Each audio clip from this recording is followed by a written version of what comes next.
Taigi pagrindinis kontaktų langas. Čia greitai galite surasti bet kurią įmonę.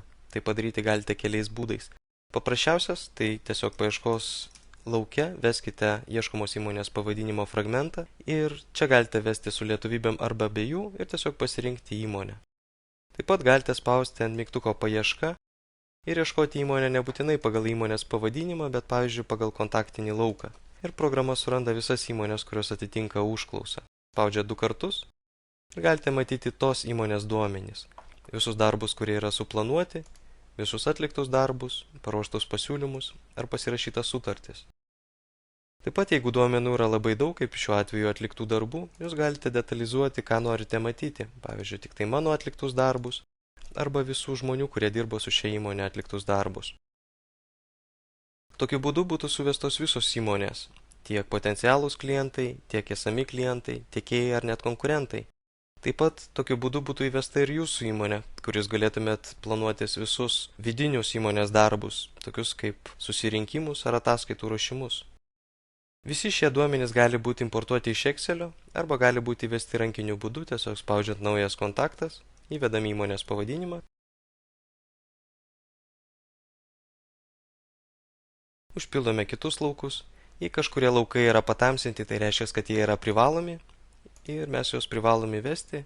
Kurie laukai yra privalomi, nustato programos administratorius ir tiesiog spaudžiame išsaugoti. Dabar jau galime planuotis darbus, kabinti pasiūlymus arba sutartis, arba papildyti duomenis. Įvedus duomenis, spausti mygtuko išsaugoti nereikia, nes viskas išsisaugo automatiškai. Taip pat nurodome kitus duomenis, pasirenkam kitas reikšmes.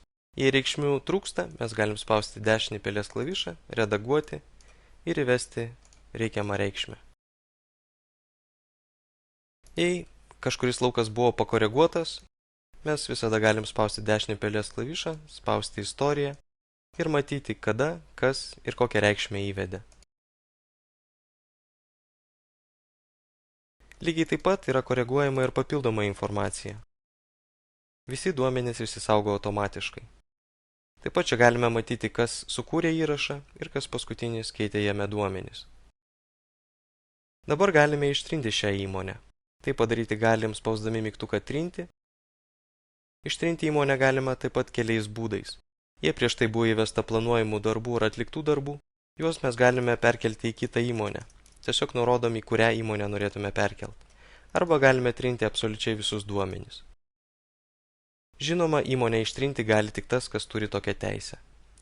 Tad tiek trumpai apie kontaktų langą. Ačiū labai už jūsų laiką ir tikimės, kad mūsų programa padės jums dirbti patogiau ir efektyviau.